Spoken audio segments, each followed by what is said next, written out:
parole le chat. Chat qui passe se met en chasse. Mais que chasse le chat? Rien. L'homme dit que le chat chasse lorsqu'il le voit traverser. Et pourtant, que veut dire chasser pour le chat? Rien. Pourquoi? Parce que le chat ne fait que se comporter en chat, ni plus ni moins. As-tu observé le chat? Moi en l'occurrence, je veux dire pour de vrai. Je crains bien que non. Et pourtant, je suis comme les autres, je veux dire ceux que tu côtoies. Je suis comme l'oiseau qui vole et se pose sur le rebord de ta fenêtre. Je suis comme le cheval qui galope dans le pré d'à côté, le chien que tu caresses, le renard qui se glisse à la nuit venue. Ni plus ni moins. Je fais mon expérience personnelle de chat et en même temps, je te montre. Qu'est-ce que je te montre? Je te montre qui tu es. Au travers mon filtre de chat, je te montre une facette de toi. Une facette de toi que tu ne peux voir qu'au travers moi. De même que moi, le chat, je calque mon expérience sur qui tu es, à la fois semblable à ton voisin et pourtant si différent. Je crois d'ailleurs que ton voisin préfère les chiens. Et alors?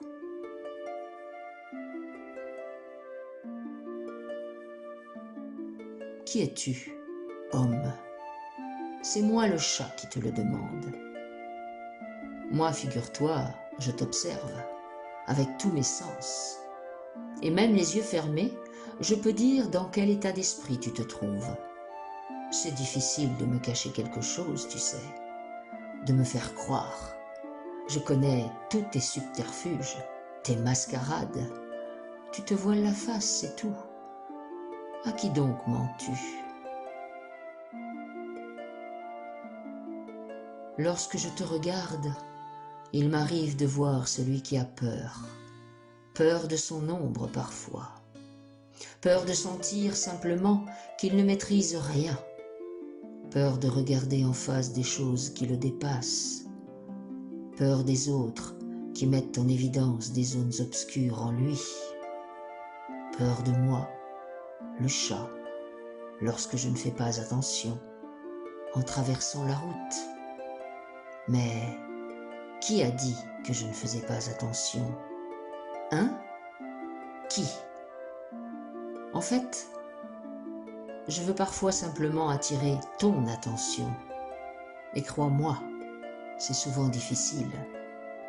Il m'arrive d'être obligé de partir prématurément pour que tu comprennes. Oh, ne pleure pas. Tu sais bien que dès lors que l'on naît, on signe son arrêt de mort. Il s'agit du principe même de la vie. Regarde-moi donc, pour de vrai, sans calcul ni arrière-pensée. Qu'est-ce que je fais?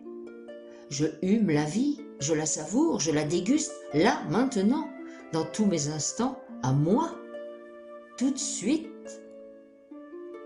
Alors oui, c'est vrai, il m'arrive de jouer au chat et à la souris. Et toi, tu me crois cruel, calculateur, fourbe, mesquin.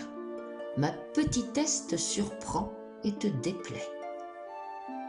Mais je ne fais que te montrer qui tu es et que tu refuses de reconnaître et d'admettre. Parfois même, j'ai envie de te demander, mais pour qui tu te prends? Mon maître?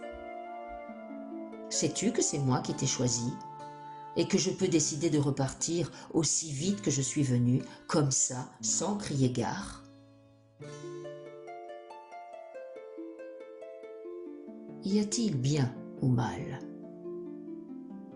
Y a-t-il bon ou mauvais? Que te montre la vie en ce moment? En ce moment où toutes tes constructions sont ébranlées, où toutes tes certitudes s'effondrent les unes après les autres, aussi sûrement qu'un château de cartes sur lequel souffle le vent. Pauvre petite chose, Mais personne n'arrête le vent. Pas même le puissant, pas même le calculateur, pas même le sage, pas même moi, le chat. Et que sème ce vent? Il sème ce qu'un jour tu lui as donné, souvent sans réfléchir. Il sème toutes tes questions, toutes tes demandes, et toi tu es tout étonné d'obtenir des réponses, d'être exaucé. Il arrive que tu dises même que tu ne voulais pas ça. Le vent, vois-tu, alors qu'il emporte son dû, personne ne peut l'arrêter, absolument personne. Tu vois bien que certaines de tes considérations sont erronées. Tu vois bien qu'elles appartiennent au passé. Veux-tu continuer à vivre dans ce passé, rester accroché à tous ces liens qui te font mal, ou bien aller vers autre chose, de neuf? Autre chose qui signifie que tu abandonnes tes croyances, que je qualifierais de binaires. Attention, peut-être que ça décoiffe, peut-être que ça secoue, peut-être que ça se joue de l'idée que tu as, que tu maîtrises tout. Mais me maîtrises-tu, moi par exemple, le chat? J'espère que tu sais que non. Tu ne contrôles rien de moi. Tu sais que c'est impossible, et que si tu souhaites garder ma compagnie, il faudra t'y faire. Ne me prends pas pour le chien. J'aime bien le chien. J'espère que tu l'aimes autant que moi et que tu sais reconnaître sa profonde empathie à ton égard. Il supporte parfois beaucoup, et je l'admire pour cela. Je suis pourtant si différent. Différent. À l'image de la vie tout entière. À l'image des hommes qui appartiennent au même corps et qui malgré tout se livrent à des guerres autodestructrices. Pourtant, si je te parle de tes cellules, irais-tu me dire que celles du foie doivent se sentir supérieures à celles du cœur? J'espère que non. Et pourtant, quand tu cautionnes la guerre à l'extérieur, ne sais-tu pas que tu l'entretiens à l'intérieur?